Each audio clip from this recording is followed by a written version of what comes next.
Hey! What? How's it going, guys? Welcome back to the channel. It's TheSketchMonkey here. I wanted to make the BRZ into my own design when I saw it yesterday. I already made a video on the design, what I think about it, and I'm gonna redesign it the exact way that I want it to be if, let's say, I were to buy this car and I want it on my driveway. So I'm going to redesign it and show you the process from start to finish. It's going to be a bit of a different video this time, and then come back at the end of the video to show you the tiny changes that I did to the body of the car, but mostly the change of colors, the change of wheels, and how everything, in my opinion, ties together better at the end result. So let's do that. Let's jump into Photoshop here and see how this BRZ, my BRZ, the SketchMonkey edition, is going to turn out.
Alright, so here we are, guys. This is my edition of the brand new 2022 BRZ. So the thing that I really wanted to fix in this design or play around with is to reduce the slopiness of the shoulder. So here we have the original one. You can see that this dips very fast, this line right here. Same thing with this line. It kind of you can see that it's starting to go down right here. And I wanted to fix that and kind of, instead of having it be like this in the shoulder, just straighten it up and make it proud and add some shoulder and some structure to its entirety along the side of the car. So what I wanted to do, what I wanted to play around with was to create these two lines here, bring it up a little bit like this so that it goes into maybe the door handle right there, and then this can then continue and create a shoulder line that goes right about here, something like this. So by doing that, we create additional line flow to this design. I think that's what we did right here. So let me delete this layer, and you can see that the shoulder, to me, it just adds a lot of tension in the design, and it makes it look a lot stronger, specifically if we go back and forth. And look at the rear fender here. That's what I want you to focus on. You can see that it dips very randomly here. This line right here and the thickness right here is very random. It's one thickness here, another thickness here, and another thickness here. So what I wanted to do is to bring that whole area up, give it some more muscle, and give it some more uprightness, if that's what you want to call it, and also connect to the door handle, and the door handle then is intersected by the shoulder line that goes into this line that we already have right here. It just looks a lot better. It looks like now the center part of the car, which is of course this part right here, it fits with the front fender and the rear fender. I don't think it does in the original here, and the reason for that is you have a lot going on here, as I said in the previous video, and a lot going on here, but this is like smooth sailing here. There's nothing going on, no creases or lines to connect the two.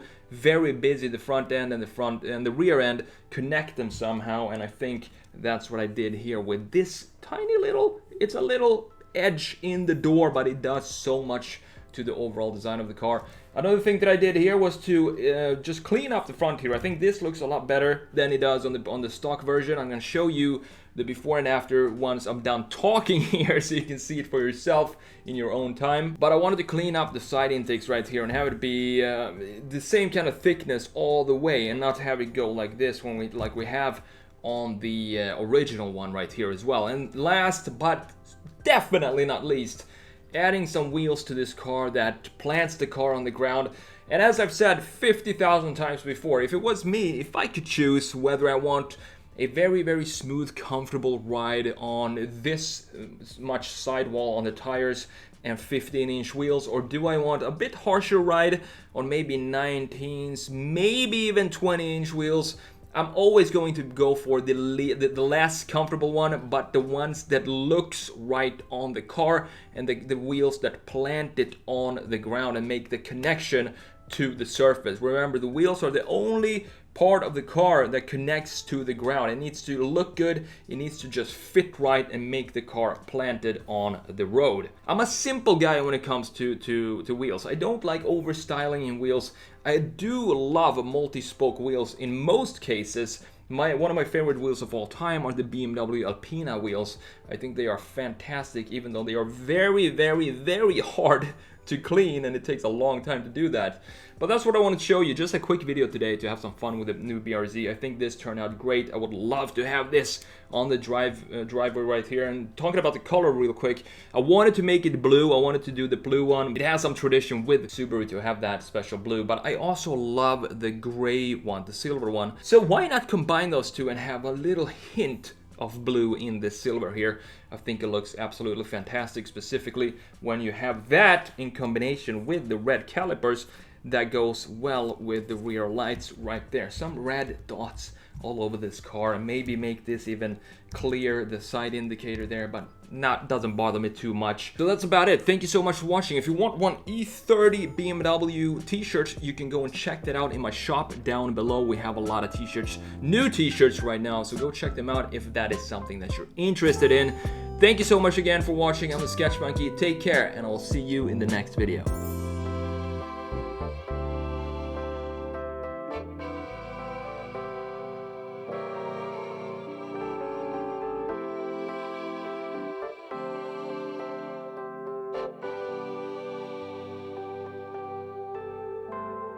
Bye.